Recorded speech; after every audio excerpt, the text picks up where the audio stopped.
Welcome students. आज science and technology के second class में हम लोग मिसाइल टेक्नोलॉजी के बारे में पढ़ेंगे। पिछले क्लासेस में हम लोगों ने स्पेस टेक्नोलॉजी में रॉकेट के बारे में पढ़ा था। रॉकेट की जो वर्किंग है लगभग उसी तरह की वर्किंग हमारे मिसाइल्स की है। हमारा जो रॉकेट था, मैंने पिछली क्लास में आपको बताया था कि रॉकेट जो होता है, यह रॉकेट की वर्किंग प्रिंसिपल दो हैं। एक तो है न्यूटन का सेकेंड लॉ ऑफ मोशन,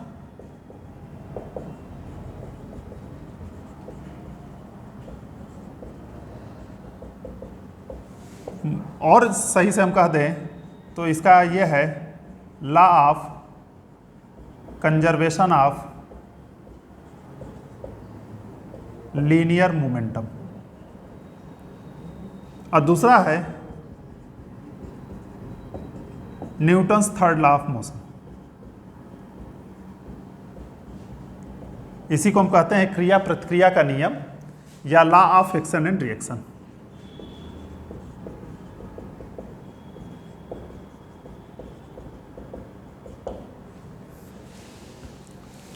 है क्या बेसिक वर्किंग?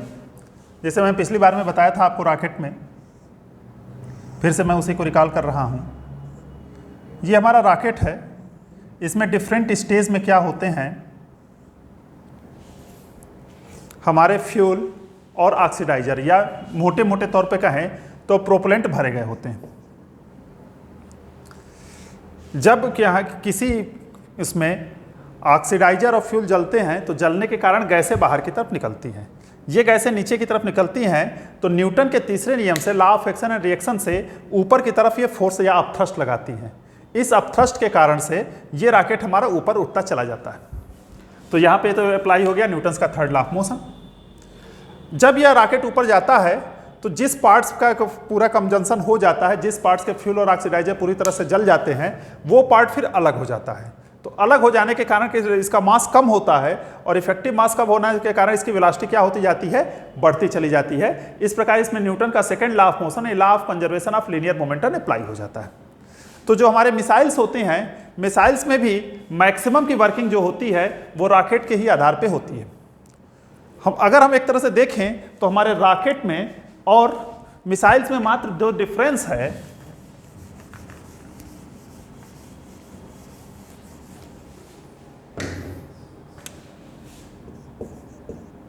वो वारहेड या पेलोड का है। अगर पेलोड या वारहेड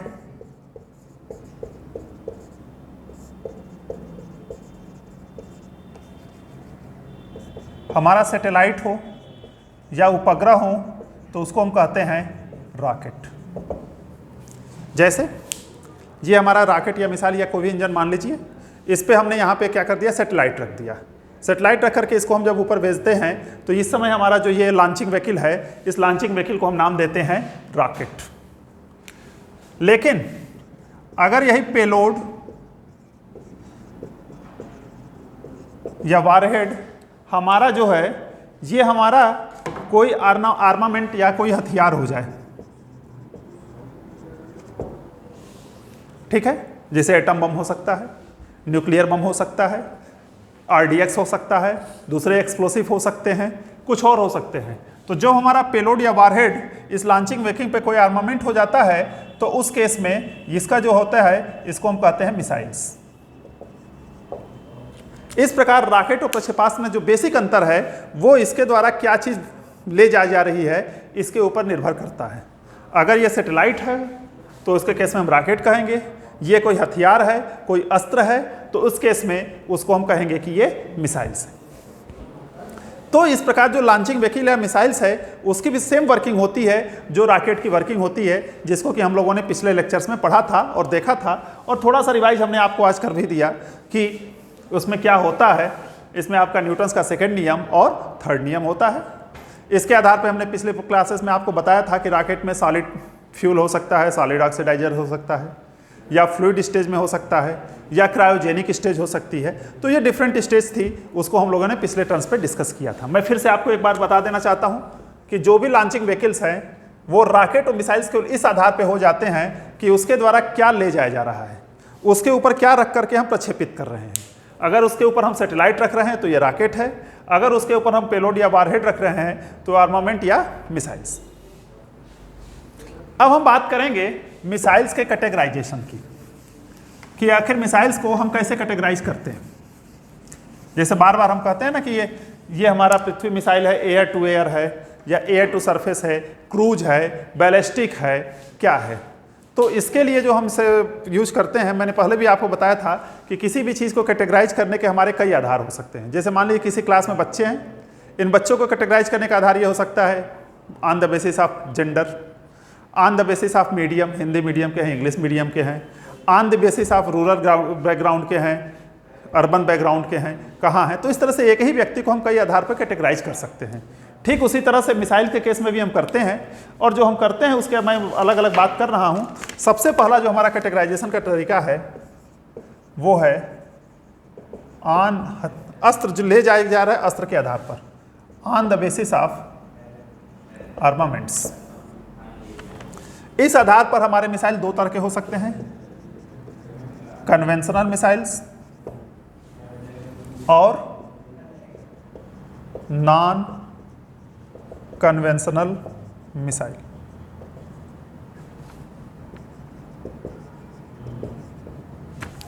कन्वेंशनल मिसाइल में जो हमारा वारहेड होगा, ये वारहेड हमारा गन पाउडर हो सकता है, बारूद, TNT हो सकता है, ट्राइनाइट्रिटालोइन, RDX हो सकता है, एक्सेट्रा। ये इस तरह के जो भी हमारे केमिकल, जो भी हमारे इस तरह के हथियार हैं जिसमें केमिकल एक्सप्लोजन का यूज हम करते हैं, उसको हम कन्वेंशनल कहते हैं। और उस तरह के जो मिसाइल्स होते हैं उसको क्या कहा जाता है, कन्वेंशनल मिसाइल्स या ट्रेडिशनल मिसाइल। जो नॉन कन्वेंशनल मिसाइल्स होते हैं इसमें तीन तरह के वारहेड हो सकते हैं। कौन कौन से हो सकते हैं? एटॉमिक हो सकता है, बायोलॉजिकल हो सकता है और केमिकल हो सकता है। नॉन कन्वेंशनल हथियार को रटने का जो शॉर्टकट तरीका होता है वो शॉर्टकट तरीका होता है ABC। इसके अलावा जितने होंगे वो कन्वेंशनल में आएंगे। A का मतलब एटॉमिक, परमाणु हथियार हो सकता है, B का मतलब बायोलॉजिकल और C का मतलब केमिकल। एटॉमिक में क्या हो सकते हैं हमारे? न्यूक्लियर बम हो सकते हैं या एटम बम जिसको हम कहते हैं, हाइड्रोजन बम हो सकता है। तो जो एटॉमिक परमाणु हथियार होते हैं, परमाणु बम हमारे होते हैं, वो उसको हम किस में लेते हैं? एटॉमिक में। बायोलॉजिकल या जैविक में क्या होता है? हम कुछ विशेष प्रकार के बैक्टीरिया या वायरस या इसको क्या करते हैं, एटमॉस्फेयर में स्प्रेड कर देते हैं। और इस एटमॉस्फेयर में स्प्रेड कर देने से क्या होता है कि हमारे जो भी नर्वस सिस्टम है, रेस्पिरेटरी सिस्टम है, सांस लेने की क्षमता, डाइजेस्टिव सिस्टम है, किसी न किसी सिस्टम पे यह अटैक करेगा और हमारी वर्किंग को प्रभावित करते हुए मौत कर सकता है। जैसे एग्जांपल एंथ्रेक्स। एंथ्रेक्स के केस में भी ये कहा जाता है, एंथ्रेक्स को पाउडर को भेज दिया जाता है, फिर वो हमारे रेस्पिरेटरी सिस्टम अटैक करता है और धीरे धीरे या तो हम विकलांग हो जाते हैं या हमारी मृत्यु हो जाती है, बायोलॉजिकल हो जाता है। केमिकल में क्या होता है? केमिकल में कोई हमारे केमिकल गैसेज या उसका रहते हैं, जैसे नर्व गैस हो गया, फॉग हो गए, ड्रॉपलेट्स हो गए, ड्रॉपलेट्स के फॉर्म में हो सकता है, पाउडर के फॉर्म में हो सकता है, इत्यादि फॉर्म में हो सकते हैं। देखिए केमिकल यहाँ भी है और केमिकल यहाँ भी है, लेकिन इन दोनों में एक अंतर है। कन्वेंशनल हथियार में जो भी केमिकल होगा, इस केमिकल में क्या होगा, केमिकल के साथ साथ में एक्सप्लोजन होगा, एक्सप्लोसिव होंगे, ये विस्फोटक होंगे। मतलब इसमें कहीं ना कहीं विस्फोट करा करके या उसको करा करके बहुत ज़्यादा हाई एनर्जी और पार्टिकल्स पैदा किए जाते हैं जो कि हमको नुकसान पहुंचाते हैं, एक्सप्लोसिव होंगे। इसमें क्या होंगे, इसमें हमारे एक्सप्लोसिव नहीं होंगे। जैसे नर्व गैस, किसी एरिया में हमने भेजा, नर्व गैस को छोड़ दिया, साफ सी बात है हमको सांस लेने की हमारी क्षमता प्रभावित हो जाएगी और हमारी मृत्यु हो जाएगी। इसको हम फाग के रूप में छोड़ सकते हैं, इसको हम ड्रॉपलेट के रूप में सोच सकते हैं। और ये जो केमिकल होता है इसकी तुलना में बहुत ज़्यादा घातक होता है। ये जो होता है मोर डेंजरस।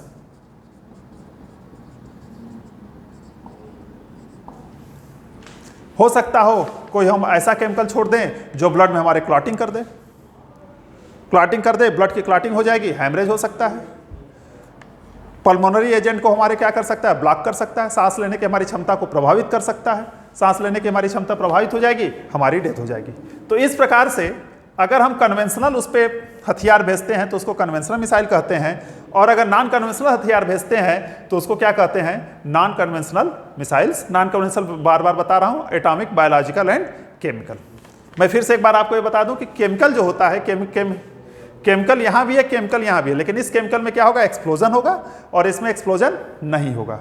ये कम एरिया में घातक होगा, ये इसका एरिया जो होगा ज़्यादा एरिया में अपना प्रभाव छोड़ेगा, अतः ये मोर डेंजरस होता है। दूसरा जो हमारा तरीका होता है,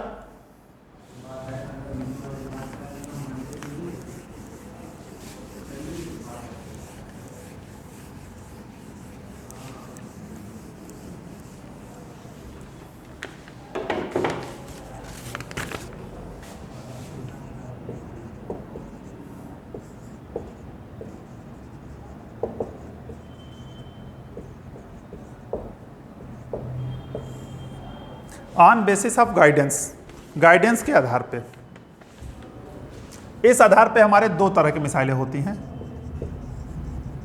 अनगाइडेड मिसाइल्स और गाइडेड मिसाइल्स।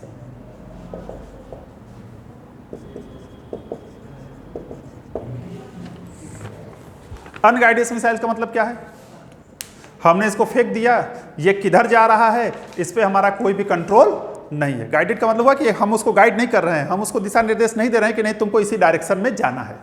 हमने उसको फेंका, फेंकने के बाद जिस डायरेक्शन में फेंक दिया, जिधर भी कर दिया, उधर किसी दूसरी तरफ वो जा भी सकता है। तो हम उसको कोई गाइडेंस या हमारे पास कोई, फेंकने के बाद हमारे पास कोई कंट्रोलिंग नहीं है कि ये किधर किस दिशा में जाएगा। तो इस तरह के जो मिसाइल होते हैं ये अनगाइडेड मिसाइल्स होते हैं।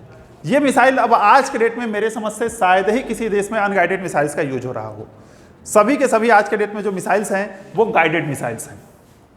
अनगाइडेड मिसाइल्स एग्जांपल्स के रूप में जान लीजिए, जैसे पहले में क्या होता, टीपू सुल्तान जो इंडिया का था उसके पास अनगाइडेड मिसाइल्स थी, जिसको हम लोग कहते थे मैसूरियन रॉकेट।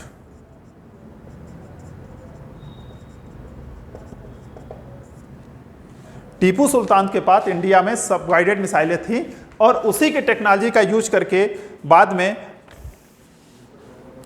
कांग्रेव रॉकेट्स यूनाइटेड किंगडम ने बनाया।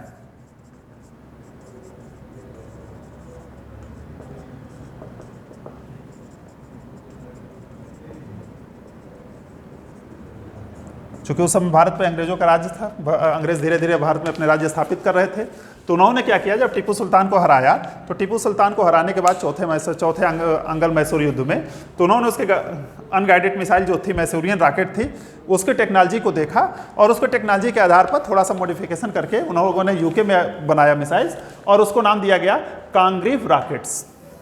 तो ये दोनों जो मैं एग्जाम्पल्स के रूप में बताया, ये अनगाइडेड मिसाइल्स थी।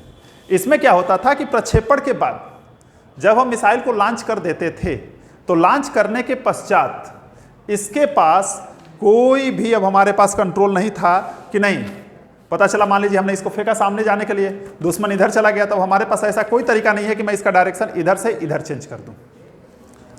ठीक है, तो after the launching the missiles there is no control on the direction of missile. अब ये सीधे, अगर हमने सीधे के लिए फेंका है ऐसे, दुश्मन दाएं बाएं हो जाएगा, तो ऐसे केस में उसको मिसाइल्स का हमारा प्रभाव नहीं रह जाएगा। तो ये हमारे पुराने समय की बात होती है। आज के डेट में जो भी मैक्सिमम मिसाइल्स होती हैं ये गाइडेड मिसाइल होती हैं। इसमें क्या होता है, लॉन्च के बाद भी हमारे पास कोई ना कोई मेथड होता है, कोई ना कोई तरीका होता है जिसकी सहायता से इसके डायरेक्शन को हम कंट्रोल कर सकते हैं कि नहीं तुमको इस डायरेक्शन में नहीं, इतने डिग्री पे इधर मुड़ जाना है, या इस डायरेक्शन से जाने के बाद इतने डिग्री पे इधर मुड़ जाना है। तो इस तरह से जो हमारे मिसाइल्स, आज के मैक्सिमम मिसाइल्स यूज हो रहे हैं, वो हमारे मैक्सिमम मिसाइल्स गाइडेड मिसाइल्स हैं। अब ये गाइडेड मिसाइल्स भी कई तरह के होते हैं।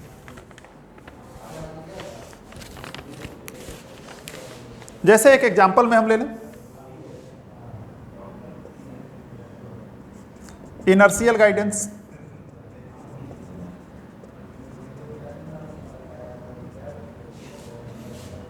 इसी को हम कहते हैं इलेक्ट्रॉनिकली इसमें कंट्रोल किया जाता है।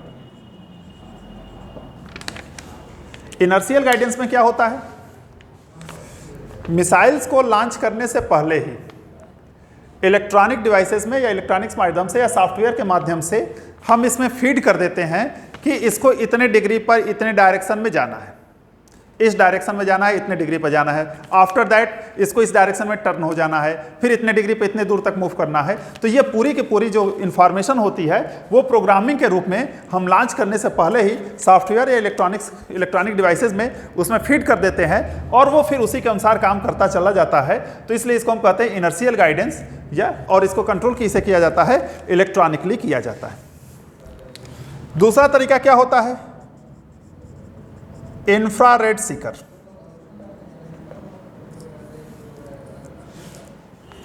जैसे एंटी एयरक्राफ्ट जो मिसाइलें हमारी होती हैं, एग्जांपल इसका हम ले लें, एंटी एयरक्राफ्ट मिसाइल्स, ये सभी के सभी एंटी एयरक्राफ्ट मिसाइल जो होती हैं ये इंफ्रारेड सीकर होती हैं।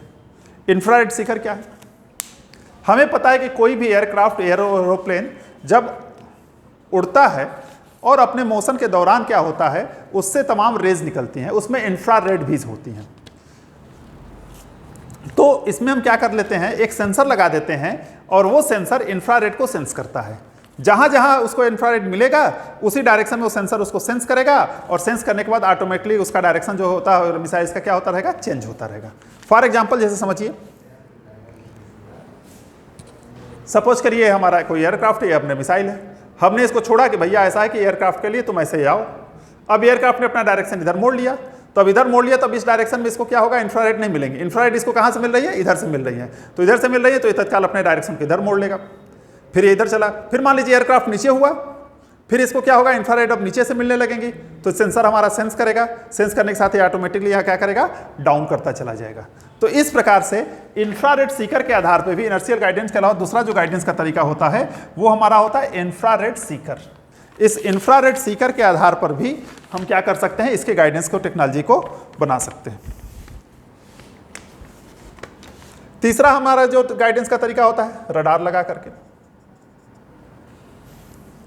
रडार में क्या होता है, रेडियो वेव्स निकलती हैं, ये रेडियो वेव्स जाती हैं, टकराती हैं किसी चीज से और टकरा करके फिर वापस आती हैं, जिसको हम सेंसर से क्या कर लेते हैं, सेंस कर लेते हैं।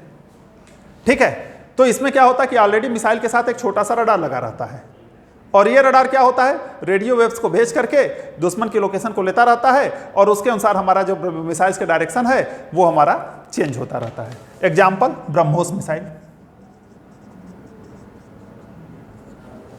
आप जानते हैं ब्रह्मोस का जो विकास है भारत और रसिया के द्वारा संयुक्त रूप से किया गया है। तो ये ब्रह्मोस मिसाइल हमारा क्या होता है, ये रडार की सहायता से गाइडेड करता है। इसमें एक रडार लगा होता है, रडार से रेडियो वेव्स निकलती हैं, वो रेडियो वेव्स जा करके उससे टकरा करके वापस आती हैं और इसको सेंसर से हम सेंस करते हैं। अगर वो अपने डायरेक्शन को चेंज करेगा तो निकलने वाली रेडियो, हमारी जो रेडियो वेव्स जा रही हैं वो वापस आने का डायरेक्शन सेंस करने का दूसरा होगा, फिर वो उस हिसाब से दूसरे डायरेक्शन की तरफ भी क्या कर लेंगी, मूव कर जाएंगे। तीसरा हो सकता है जीपीएस, ग्लोबल पोजिशनिंग सिस्टम के आधार पे। ये बेसिकली आपके अग्नि मिसाइल में यूज हुआ है। जीपीएस के बारे में आप लोग सभी लोग जानते हैं, इसलिए मैं इसके बहुत ज़्यादा पर डिटेल में नहीं जानता हूँ। हमने फिक्स कर दिया कि यहाँ पे इतने डिग्री पे इस लैटिट्यूड इस लॉन्गिट्यूड पे जाना है, वहाँ पे हो गया, जाकर के अटैक किया और अपना काम जो भी करना है वो कर दिया। अग्नि मिसाइल में मैक्सिमम जीपीएस यूज किया गया है। इसके बाद क्या होता है, इनफाइनाइट इंपल्स रिस्पांस। ये जो है मुख्यतः आपका यूज होता है एंटी बैलिस्टिक मिसाइल्स में।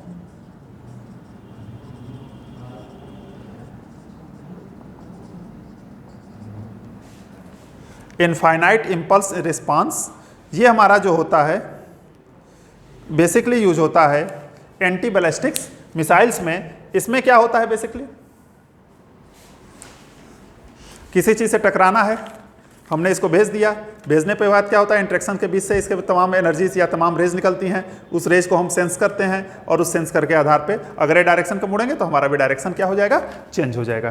तो इनफाइनाइट इंपल्स रिस्पांस सिस्टम ये एंटी बैलिस्टिक मिसाइल्स में यूज होती हैं। भारत चौथा ऐसा देश है वर्ल्ड में जिसके पास ये टेक्नोलॉजी है, नहीं तो इसके बाद अमेरिका के पास था, रसिया के पास था, एक देश और को याद नहीं है, नाम आ रहा है, और चौथा देश भारत है जिसके पास ये टेक्नोलॉजी है। अन्य देशों के पास अभी ये टेक्नोलॉजी नहीं है, या तो डेवलपिंग स्टेज में है या अभी टेक्नोलॉजी एकदम है ही नहीं है। तो ये गाइडेड मिसाइल्स के जो तरीके होंगे, गाइडेंस के तरीके हैं, जो मेन तरीके हैं वो मैंने आपको बता दिया।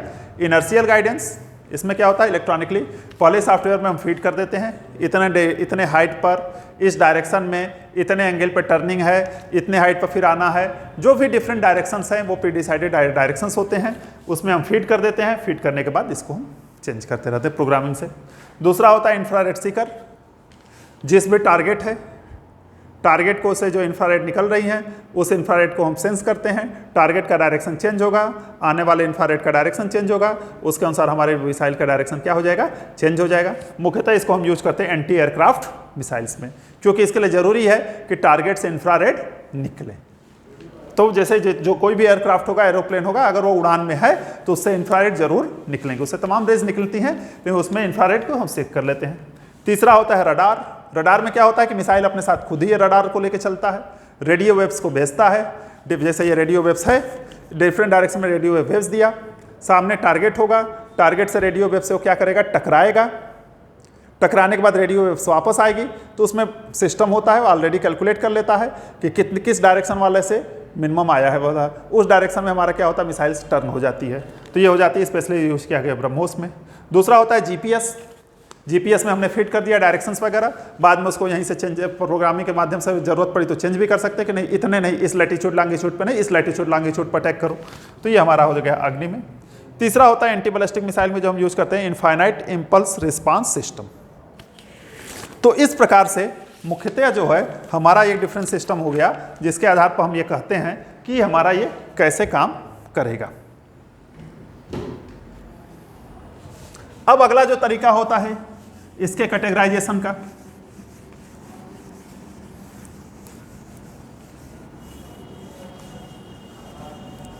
यदि किसी कोई समस्या है तो बाद में डिस्कस कर सकते हैं।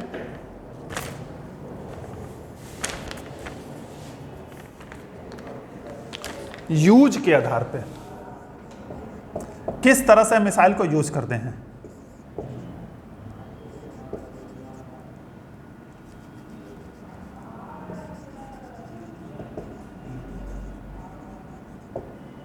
यूज के आधार पर मिसाइल हमारे दो तरीके के होते हैं, एक को हम कहते हैं टैक्टिकल और दूसरे को कहते हैं स्ट्रेटेजिकल।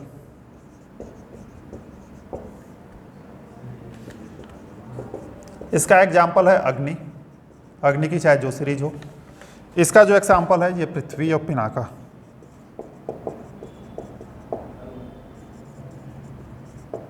सामान्यतः ये जो होती हैं शॉर्ट रेंज होती हैं, जो टैक्टिकल होती हैं, और जो स्ट्रेटेजिक होती हैं ये हमारी लॉन्ग रेंज मिसाइल होती है। एक मिनट में हम समझ लें कि ये हमारा क्या है। देखिए, युद्ध जब लड़ाई होती है तो दो तरीके होते हैं। एक तो हमारी सेना होती है जो कि वहाँ मौके पर लड़ती रहती है। सेना का जो कमांडर है वो अगर डिसाइड करे, युद्ध भूमि के क्षेत्र से ही डिसाइड करे कि हमको मिसाइल लॉन्च करनी है, तो ऐसे जो डिसीजन होता है उस डिसीजन को हम कहते हैं टैक्टिकल। युद्ध भूमि में स्थित या जो भी हमारा युद्ध क्षेत्र है उस युद्ध क्षेत्र में स्थित कमांडर ना होकर के कोई दूसरा व्यक्ति, जो अन्य दूर बैठा व्यक्ति डिसाइड करे कि हमको क्या करना है, तो वो होता है स्ट्रेटेजी, और उसके आधार पर जो मिसाइल यूज होती है इसको हम कहते हैं स्ट्रेटेजिकल। एग्जाम्पल, जैसे पिनाका शॉर्ट रेंज की मिसाइल है, लगभग इसका जो रेंज होता है ये 30 से 40 किलोमीटर होता है। मान लीजिए एग्जाम्पल के रूप में हम ले, सपोज करिए कि JNK बॉर्डर पे हमारी कोई सी लड़ाई हो रही है। हमारे कमांडर को ये लगता है कि हम वहाँ पे मिसाइल करेंगे तो दुश्मन को ज़्यादा नुकसान हो सकता है। उसके पास अपना पिनाका है, पिनाका को उसने उठाया और छोड़ दिया। वो क्या हुआ, 30 किलोमीटर 40 किलोमीटर जितना उसको लग रहा है कि इतनी दूर पे हमारा दुश्मन है, वहाँ वो गया और जाने के बाद उसने क्या कर लिया, अटैक किया, और जो भी डिस्ट्रॉय करना था उसको क्या कर दिया, डिस्ट्रॉय कर दिया। दूसरा हमारा होता है स्ट्रेटेजिकल। अब भाई एटम बम छोड़ना है, अग्नि मिसाइल से हमको एटम बम छोड़ना है, तो एटम बम छोड़ने का डिसीजन कमांडर तो करेगा नहीं। एटम बम छोड़ने का डिसीजन कौन करेगा, जैसे हमारे इंडिया में कौन करेगा, प्राइम मिनिस्टर की अध्यक्षता में जो कमेटी हुई है वो डिसाइड करेगी कि हमको एटम बम छोड़ना है या नहीं छोड़ना है। प्राइम मिनिस्टर वहाँ पे क्या है, जो भी एरिया है, जो वार एरिया है, जो भी युद्ध क्षेत्र है, वहाँ पे हमारा प्राइम मिनिस्टर उपस्थित नहीं है। प्राइम मिनिस्टर कहीं और से बैठ करके स्ट्रेटजी या डिसाइड करेगा कि छोड़ना है कि नहीं छोड़ना है। तो ऐसे मिसाइल्स जो किसी दूसरे के युद्ध भूमि में लड़ने वाले कमांडर के द्वारा न डिसाइड करके किसी अन्य व्यक्ति के द्वारा डिसाइड की जाती हैं, ऐसे मिसाइल्स को हम कहते हैं स्ट्रेटेजिकल। ये जनरली क्या होंगी? लॉन्ग रेंज की होंगी, क्योंकि भाई ज़्यादा नुकसान पहुंचाने के लिए, किसी दूसरे दुश्मन देश के अंदर घुस के मारने के लिए होंगी, इसलिए इसमें क्या होगा? जनरली लॉन्ग रेंज होंगी। और इस तरह की मिसाइलों को हम क्या कहेंगे? स्ट्रेटेजिकल मिसाइल कहेंगे। फॉर एग्जाम्पल अग्नि। अग्नि जो है ये हमारी स्ट्रेटेजिकल मिसाइल है।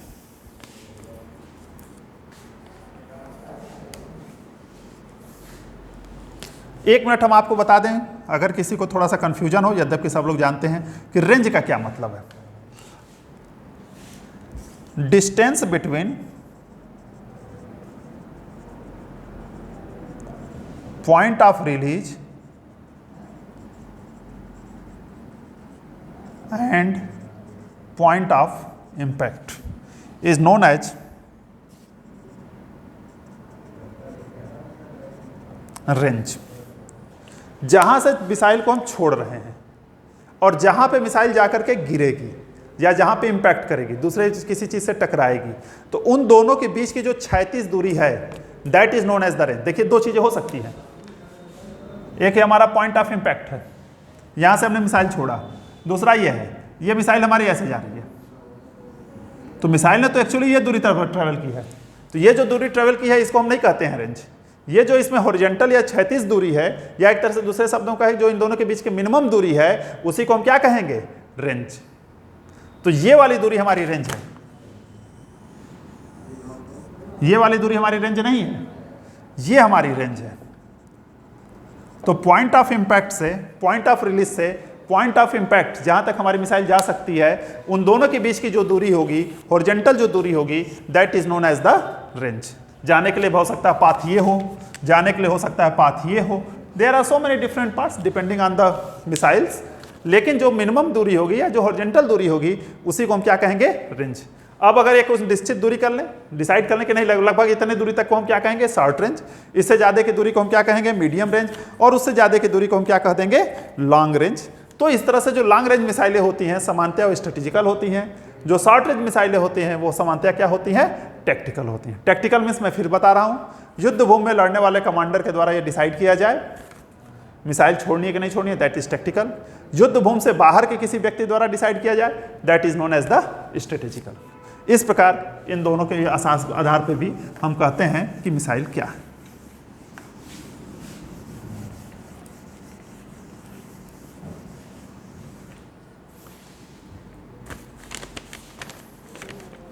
अब जो सबसे इंपॉर्टेंट बात आ रही है, क्योंकि ये बहुत एग्जाम में भी कई बार पूछा गया है और इस तरह से, on the basis of trajectory, जो पाथ है, जो रास्ता है जिसके द्वारा वो जा रहा है, जो पथ है, उसी को हम ट्रेजेक्ट्री कहते हैं। और उस ट्रेजेक्ट्री के आधार पर जो हमारा डिवीजन है, उसी को हम कहते हैं कि हमारे मिसाइल्स क्या है।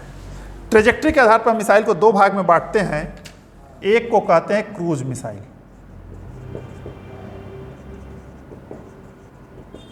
एग्जाम्पल ब्रह्मोस। दूसरे को हम कहते हैं बैलिस्टिक मिसाइल,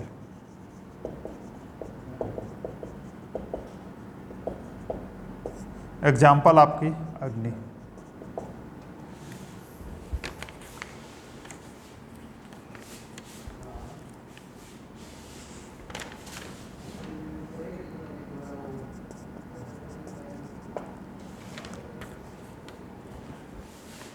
अग्नि हो गया, पृथ्वी हो गए, तमाम इस तरह के जो मिसाइलें, आप भी जानते हैं भारत की तरफ से पूरा एक एंटी बैलिस्टिक मिसाइल का प्रोग्राम ही चल रहा है DRDO के नेतृत्व में।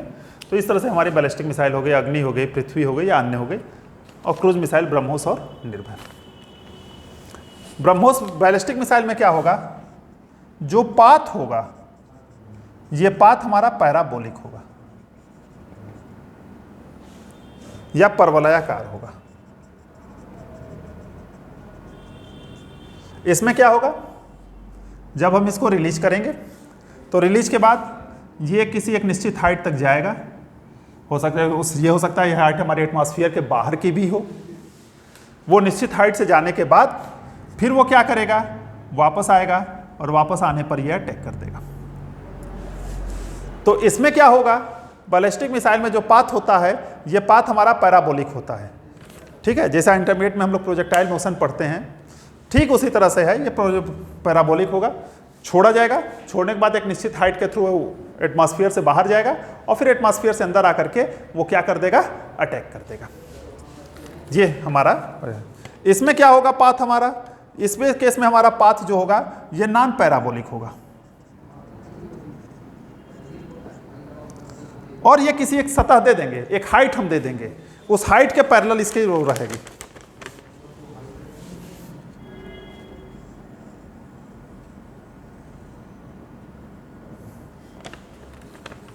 जैसे हमने इसको फिक्स कर दिया, ब्रह्मोस मिसाइल एग्जांपल ले लें या निर्भर ले लें कि आपको पृथ्वी तल से 5 किलोमीटर की हाइट पर चलना है या 200 किलोमीटर की 200 मीटर की हाइट पर चलना है। कुछ एक ने फिक्स कर दिया कि नहीं आपको पृथ्वी तल से समांतर चलना है, पृथ्वी तल के पैरेलल चलना है और आपको 5 मीटर की किलोमीटर या 500 मीटर या 50 मीटर डिपेंडिंग जैसे हमारी जरूरत है उसके आधार पर चलना है। अब क्या होगा, हमने इसको फिक्स किया कि ये तल है कि इस तल से आपको 50 मीटर हाइट पर चलना है। अब मान लो कहीं पर सडनली पहाड़ आएगा तो ऑटोमेटिक ही अपने पहाड़ से हाइट से एडजस्ट कर ले, क्योंकि उस समय उसके लिए तल क्या रहेगा, इस पहाड़ रहेगा।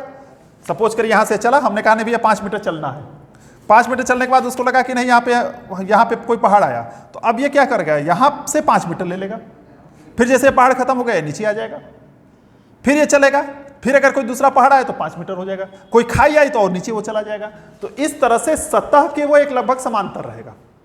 अगर सतह की हाइट घटती है या सतह की हाइट बढ़ती है तो उसी अनुसार क्या होगा, जो हमारा मिसाइल है उस मिसाइल की भी हाइट क्या होती रहेगी, घटती बढ़ती रहेगी। दूसरा अंतर क्या है, दूसरा अंतर यह है कि बैलिस्टिक मिसाइल में हमारा जो टेक्नोलॉजी यूज होती है सामान्यतया रॉकेट की टेक्नोलॉजी यूज होती है, जबकि क्रूज मिसाइल में जो हमारी टेक्नोलॉजी यूज होती है ये हमारी जेट की टेक्नोलॉजी यूज होती है। रॉकेट टेक्नोलॉजी इसे मैंने बताया ही था, जिसमें क्या हो रहा है, ये एटमॉस्फेयर से पहले बाहर जा रहा है, तो जब ये एटमॉस्फेयर से बाहर जा रहा है तो इसको अपने साथ में ऑक्सीडाइजर भी लेकर चलना है। फ्यूल के साथ साथ में क्या लेकर चलना है, ऑक्सीडाइजर या ऑक्सीकारक या ऑक्सीजन लेकर के चलना है। तो जब फ्यूल और ऑक्सीडाइजर दोनों ही साथ साथ में चल रहे हों तो ऐसी टेक्नोलॉजी को हम क्या कहते हैं, रॉकेट। लेकिन जैसे एरोप्लेन में होता है, इसमें क्या होता है कि फ्यूल तो हम लेके चलते हैं लेकिन ऑक्सीजन हम क्या करते हैं, एटमॉस्फेयर से लेते हैं। तो ऐसी जो टेक्नोलॉजी होती है जिसमें हमारा फ्यूल तो रहता है और ऑक्सीजन हम उससे लेके चलते हैं, उसको हम क्या कहते हैं, जेट टेक्नोलॉजी। चूंकि इसको क्या होता है, पृथ्वी तल से एक निश्चित हाइट दे देते हैं, उस निश्चित हाइट के समांतर चलता है। सामान्य परिस्थितियों में या अभी तक की जो परिस्थितियां हैं उसमें ये हाइट हमारी क्या होती हैं, एटमॉस्फेयर से ऊपर होती नहीं है। पृथ्वी तल से कुछ एक निश्चित 200 मीटर, 500 मीटर, 5 किलोमीटर, 10 किलोमीटर, कुछ इस तरह की हाइट होती है। तो उस हाइट के अनुसार उसको क्या होता है कि ऑक्सीजन मिलता रहता है, तो केवल हमको फ्यूल लेके चलना होता है। अतः क्रूज मिसाइल में जो इंजन यूज होते हैं वो हमारे जेट इंजन होते हैं। बैलिस्टिक मिसाइल में जो हमारे इंजन यूज होते हैं वो हमारे रॉकेट इंजन होते हैं, जेट इंजन नहीं होते। दूसरा क्या अंतर है,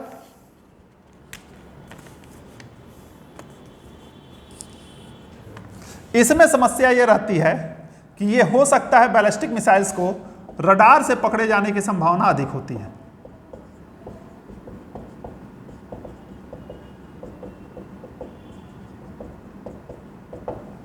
अगर हम कंपेयर करें कौन अच्छा है कौन बुरा है, तो बैलिस्टिक मिसाइल्स क्या होती है, इसके रडार से पकड़े जाने की संभावना अधिक होती है। क्या हुआ, मान लीजिए हमारा दुश्मन देश का रडार यहां पे है, इतने हाइट पे वो है, तो जैसे हम यहां से गए एक बार तो उसने यहां से पकड़ा, वो मिसाइल आ रही है, ऊपर की तरफ फ्लाइट है, फिर उसके बाद यहां आया, तो अब क्या हुआ, यहां पकड़ा फिर यहां पकड़ा, तो इसके पास पर्याप्त समय हो रहा है कि वो अपनी एंटी बैलिस्टिक मिसाइल छोड़ दे या अपने को सेफ कर ले।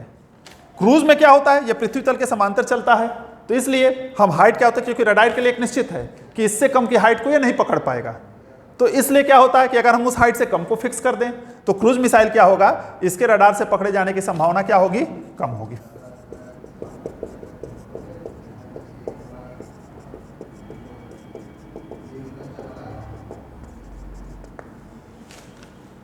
तो बैलिस्टिक मिसाइल का जो ड्रॉबैक है, अगर इस पॉइंट पर देखा जाए तो इस पॉइंट पर बैलिस्टिक मिसाइल का रडार से पकड़े जाने की संभावना अधिक है। क्रूज मिसाइल के डिटेक्शन फ्रॉम द रडार यही संभावना क्या है, कम है। लेकिन अच्छाई क्या है बैलिस्टिक मिसाइल्स में जो हमारा रेंज होता है ये रेंज लॉन्गर बड़ा रेंज होता है, जबकि क्रूज मिसाइल में जो हमारा रेंज होता है शॉर्ट और मीडियम रेंज होता है। क्योंकि इस परिस्थिति से हम बहुत दूर नहीं ले रहे। अब इसको जैसे इसमें मान लीजिए हमारे अग्नि का आपको जानते हैं 5000 किलोमीटर तक, 5500 किलोमीटर, 10,000 किलोमीटर तक की बात चल रही है, तो इतने दूरी तक हम क्रूज को नहीं भेज सकते हैं। उतनी दूरी तक ट्रेवल करने के लिए जरूरी है कि हम पहले क्या करें, इसको एटमॉस्फेयर से बाहर भेजें एक निश्चित हाइट पर जाते हुए, फिर उसको वहां से क्या करें, ड्रॉप करें। तो इसलिए जो भी हमारी लॉन्ग रेंज की मिसाइलें होंगी, ये लॉन्ग रेंज की अधिकतर मिसाइलें हमारी बैलिस्टिक मिसाइल्स होंगी, जबकि जो शॉर्ट रेंज की मिसाइलें होंगी या मीडियम रेंज की मिसाइलें वो हम क्रूज बना सकते हैं, लॉन्ग रेंज की हम क्रूज मिसाइल को नहीं बना सकते। तो ये इन दोनों के बीच का डिफरेंस है।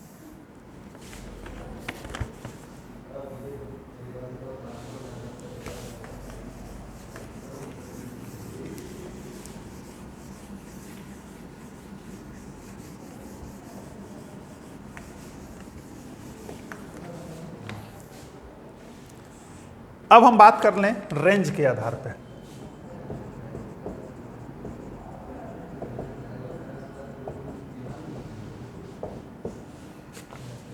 रेंज या परास या पॉइंट ऑफ इंपैक्ट से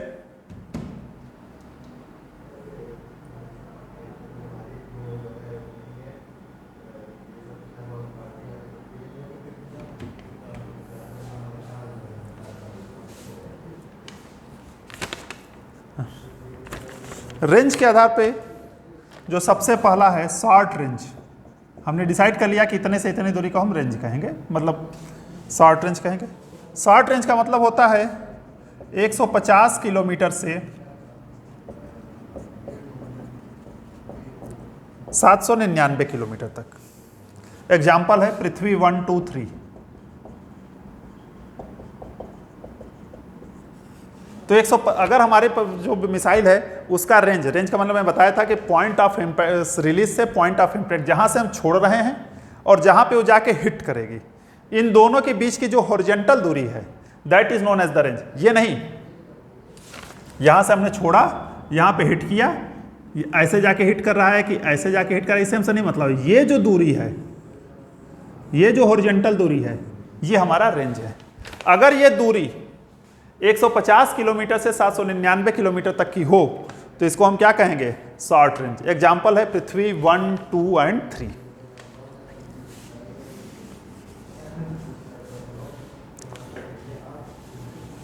दूसरा आ जाता है मीडियम रेंज। साफ सी बात, अब इसके आगे चलेगा 800 से 2399। 800 से 2399 किलोमीटर की तक की दूरी रहेगा। एग्जाम्पल है इसका अग्नि 1। अगर 800 से 2399 किलोमीटर की दूरी रहेगी तो इसको हम कहेंगे मीडियम रेंज। शॉर्ट रेंज 150 से 799, मीडियम रेंज 800 से 2399। मीडियम के बाद अगला आ जाता है इंटरमीडिएट।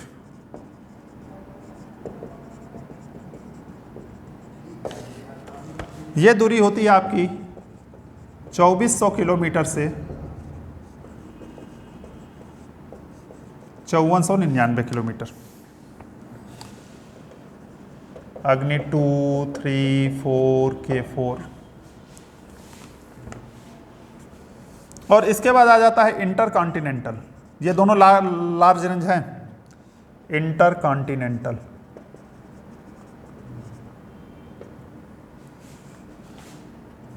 ये दूरी होती है ग्रेटर देन 5500 किलोमीटर।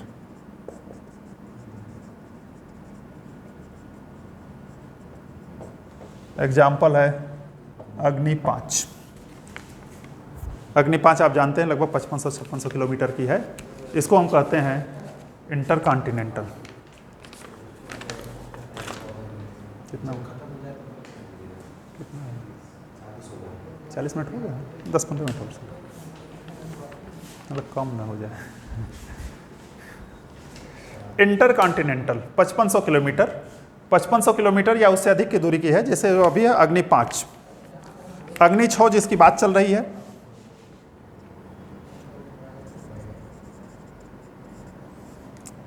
ये 6600 किलोमीटर से अधिक क्या होगा। विकास किया जा रहा है। सूर्या ये 10,000 किलोमीटर तक का लगभग होगा। अभी आप जानते हैं अग्नि 5 से ही हमारा चाइना वगैरह तमाम देश क्या होंगे इसके रेंज में आ चुके हैं। अब हम बैठे बैठे चाहें तो दिल्ली से बीजिंग को अटैक कर सकते हैं। तो अग्नि 6, अग्नि सूर्या ये सब जो आएंगे ये अभी विकास की अवस्था में है।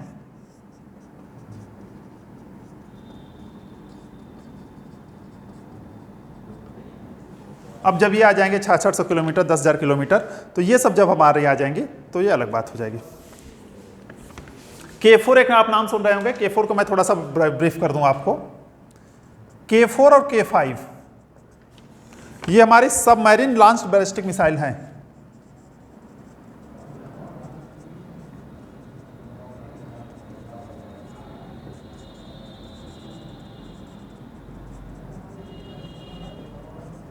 सबमरीन या पनडुब्बी तो आप लोग जानते हैं। अगर हम किसी बैलिस्टिक मिसाइल को पृथ्वी के तल से न छोड़ करके किसी सबमरीन से छोड़ते हैं तो उसको क्या कहते हैं, सबमरीन लॉन्च बैलिस्टिक मिसाइल्स। और इंडिया के पास इस समय 2 हैं। ये बेसिकली इन्हीं का थोड़ा सा कन्वर्जन है, टेक्नोलॉजी कन्वर्जन है। K4 और K5 ये दोनों के दोनों हमारी जो हैं ये हमारी सबमरीन लॉन्च बैलिस्टिक मिसाइल्स हैं। तो ये हो गया रेंज के आधार पर। रेंज के आधार पर बस आपको रेंज दिमाग में रखना है। 4 ही हैं मीडियम शॉर्ट रेंज 800 किलोमीटर तक, 799 तक। मीडियम रेंज लगभग 2400 तक। इंटरमीडिएट 5500 तक। अब 5500 से ऊपर की जो होंगी उसको हम क्या कहेंगे, इंटर कॉन्टिनेंटल, अंतरद्वीपीय।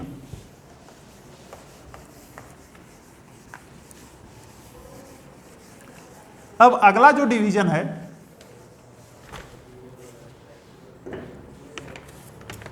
वो अगला डिवीजन है हमारा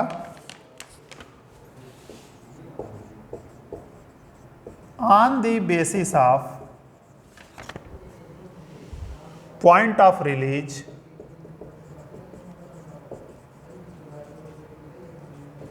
एंड पॉइंट ऑफ इम्पैक्ट।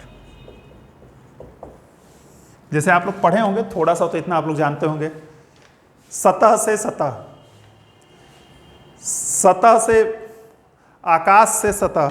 तो इस तरह से हम जो कहते हैं ना कि कहाँ से हम इसको छोड़ रहे हैं और कहाँ पर ये हिट कर रहा है। जैसे एग्जांपल ले लें, सरफेस टू सरफेस। छोड़ेंगे भी हम कहाँ से, पृथ्वी की सतह से। ऐसा नहीं है कि समुद्र के तल से छोड़ेंगे, समुद्र के नीचे जाकर के। ऐसा भी नहीं है कि एरोप्लेन से ले जाकर के ऊपर से वायु से छोड़ेंगे, हवा में छोड़ेंगे। ये क्या है, सतह से सतह, सरफेस टू सरफेस। छोड़ेंगे भी सरफेस पे और जहां फाइनली आके हिट भी कहां करेगा, वो सरफेस पे ही करेगा।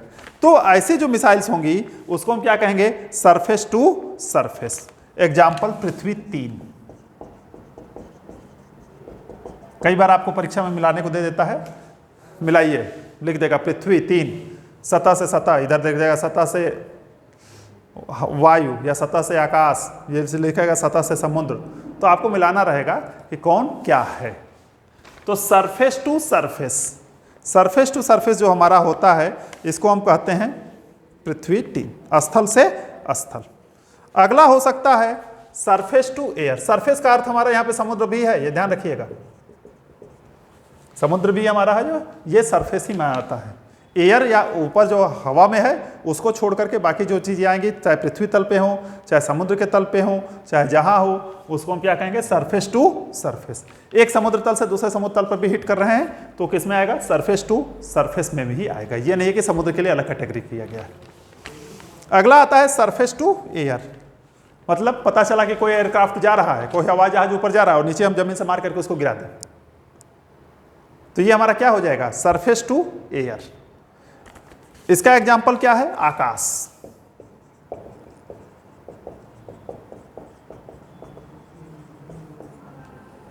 आकाश जो है ये हमारा क्या है, सरफेस टू एयर है। अगला हो सकता है एयर टू सरफेस। हवाई जहाज से हम किसी चीज को मार दें, हवाई जहाज जा रहा है, हवाई जहाज से हम छोड़ें और वो पता चले पृथ्वी पर कहीं कोई बंकर है, कहीं दुश्मन देश के कोई स्ट्रेटजी है, कोई वहाँ पे उसका स्ट्रेटेजिकल पॉइंट है, कुछ है, तो वहाँ से हम छोड़ें और सीधे वो जाकर के ज़मीन पर कहीं हिट कर दें। मतलब छोड़ेंगे किससे, एरोप्लेन से, एयरक्राफ्ट से, या किसी अन्य भी जो भी हमारे लड़ाकू विमान हैं उनसे। जैसे आप लोग पढ़े होंगे कि ब्रह्मोस को सुखोई विमान के साथ अटैच किया गया है, ब्रह्मोस को जो अटैच किया गया है वो सुखोई विमान के साथ। तो इस तरह से हम डिफरेंट विमान के साथ उसको अटैच करते हैं। तो इसको क्या कहेंगे, मतलब छोड़ने के लिए हमको क्या चाहिए, कोई ना कोई एयरक्राफ्ट या लड़ाकू विमान या एरोप्लेन या कुछ इस तरह की चीज चाहिए। एयर से हिट कहां पे करेगा, सरफेस पे। एग्जाम्पल है आपका ब्रह्मोस।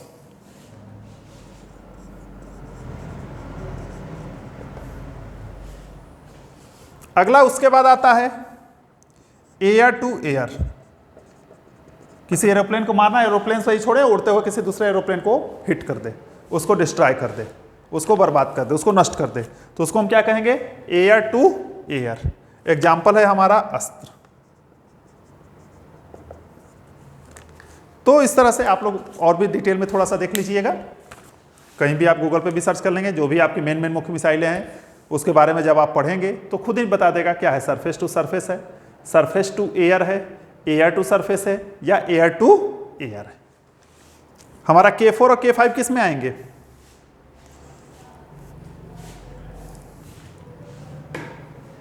ये हमारे आएंगे सरफेस टू सरफेस में। मैंने पहले ही बताया था सरफेस टू सरफेस में ही हमारा समुद्र से समुद्र का भी होता है, वो हमारा सरफेस टू सरफेस में ही होता है।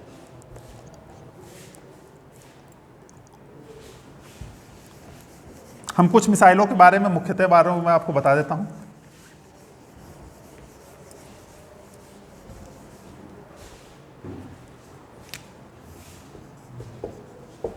K4, K5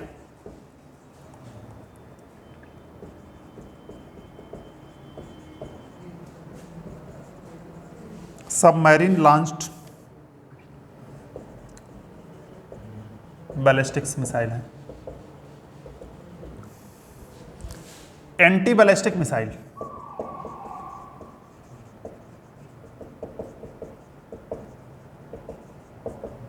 ये हमारा है पृथ्वी, अश्विन, प्रद्युम्न। मैं भारत की बात कर रहा हूं।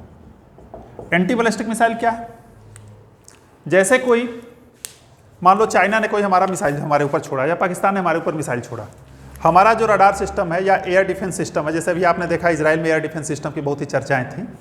अब नेक्स्ट क्लास में हम लोग को अगर समय मिलेगा तो थोड़ा सा उसमें भी डिस्कस करेंगे कि एयर डिफेंस सिस्टम क्या होता है।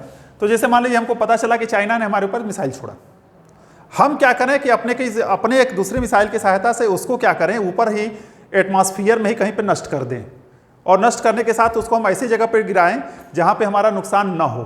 तो ऐसी मिसाइल्स को क्या कहा जाता है, एंटी बैलिस्टिक्स मिसाइल। और मैंने बताया था कि इंडिया चौथा ऐसा देश है जिसके पास की एंटी बैलिस्टिक्स मिसाइल है। भारत के पास कौन कौन सी हैं, पृथ्वी, अश्विन, प्रद्युम्न,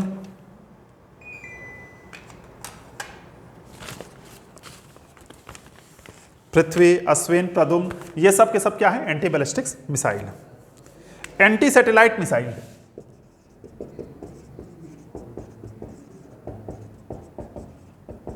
देखिए जैसे आज लोग कहते हैं ना कि अब जो युद्ध होगा वो आकाश में होगा।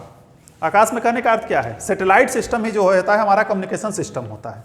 मैक्सिमम जो हमारे कम्युनिकेशन सिस्टम है वो सैटेलाइट बेस्ड है। अगर हम उस कम्युनिकेशन सैटेलाइट को ही नष्ट कर दें तो अपना कोई कम्युनिकेशन ले नहीं पाएगा, और कोई कम्युनिकेशन नहीं ले पाएगा तो उसके बाद हम उसको चाहे जिस तरह से बर्बाद कर दें। तो ये हमारे पास जो है वो है शक्ति। दुश्मन देश के जो सैटेलाइट को नष्ट करे उसको एंटी सैटेलाइट में। बियॉन्ड विजिबल रेंज,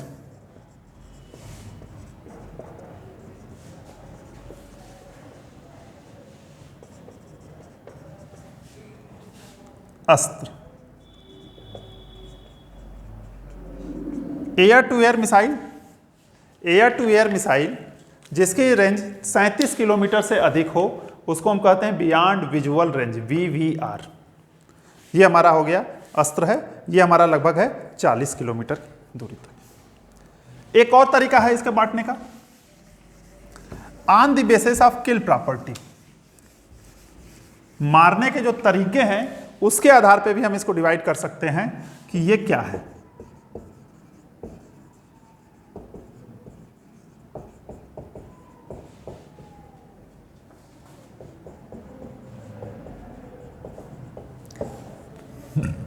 पहला हिट टू किल, दूसरा गिम्बल्ड डायरेक्शनल वारहेड,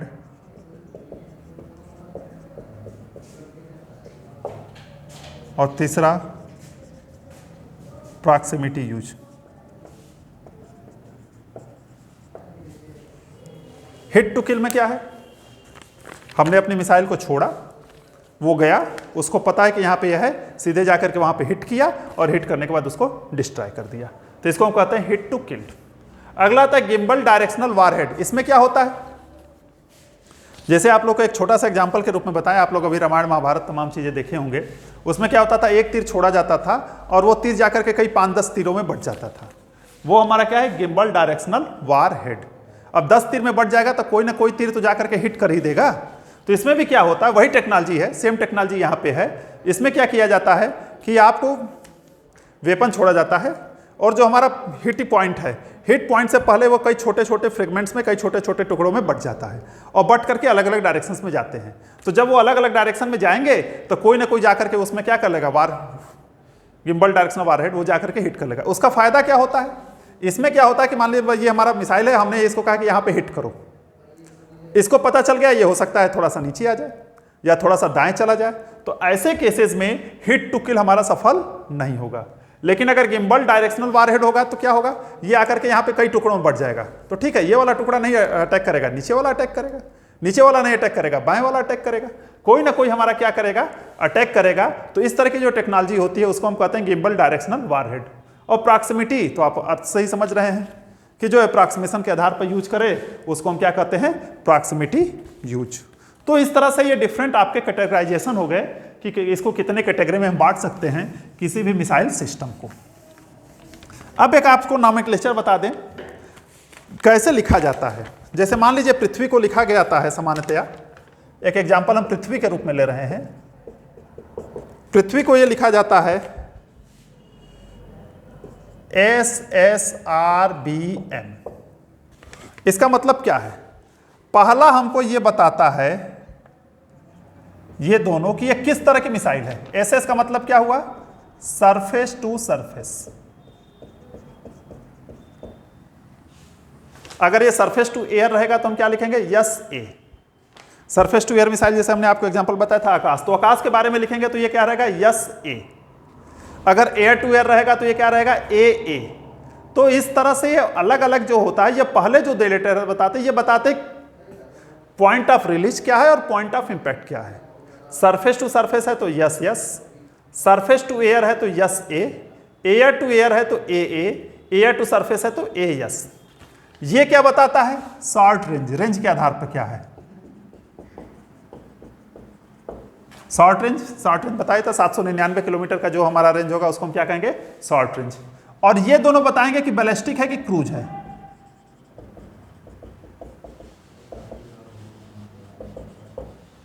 इस तरह से हम देखते हैं कि जो हमारी पृथ्वी मिसाइल है सरफेस टू सरफेस है। अगर हम ये लिख दिए कि ये SSRBM है, इसका मतलब क्या हुआ कि यह हमारी जो पृथ्वी मिसाइल है, ये पृथ्वी मिसाइल हमारी सरफेस टू सरफेस है। और फिर कैसी है, शॉर्ट रेंज है। और कैसी है, क्रूज है या बैलिस्टिक है, तो बैलिस्टिक है। जैसे ब्रह्मोस के लिए लिखेंगे तो ये BM न लिख करके यहाँ पे क्या आएगा, CM आएगा, ठीक है। अग्नि के लिए लिखेंगे तो यहाँ शॉर्ट रेंज ना होकर के क्या रहेगा, या तो मीडियम रेंज रहेगा, अग्नि फर्स्ट है तो, इंटरकॉन्टिनेंटल रहेगा, कौन सा, अग्नि फिफ्थ है तो इस तरह से हम रेंज के आधार पर इसको बांट देते हैं कि ये हमारी किस तरह की मिसाइल है। फर्स्ट 2 लेटर्स ये बताते हैं पॉइंट ऑफ रिलीज क्या है, पॉइंट ऑफ इम्पैक्ट क्या है। सेकेंड 2 लेटर्स रेंज बताते हैं। लास्ट के 2 लेटर्स क्या बताते हैं कि मिसाइल्स हमारी किस तरह की है, बैलिस्टिक्स है, क्रूज है, एंटी बैलिस्टिक है, क्या है। इसके आधार पे हम पूरा इस मिसाइल को नॉमेनक्लेचर करते हैं। तो ये जो होगा हमारे, ये मिसाइल्स के बारे में बेसिक हो गया, कैटेगराइजेशन क्या है, कैसे मिसाइल्स हमारे वर्क करते हैं, वर्किंग प्रिंसिपल क्या है इसका। वर्किंग प्रिंसिपल वही है जो रॉकेट का वर्किंग प्रिंसिपल है, जो कि हम पिछले क्लास में ज़्यादा डिस्कस किए थे, Newton second law of motion and Newton's third law of motion.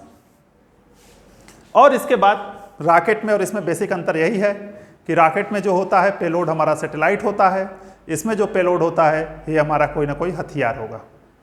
इस तरह से ये पूरा लगभग मिसाइल्स के बारे में है। बाकी और जो डेवलपमेंट्स होते रहेंगे वो आप लोग थोड़ा सा उसको अपडेट होते रहिएगा। Thank you very much.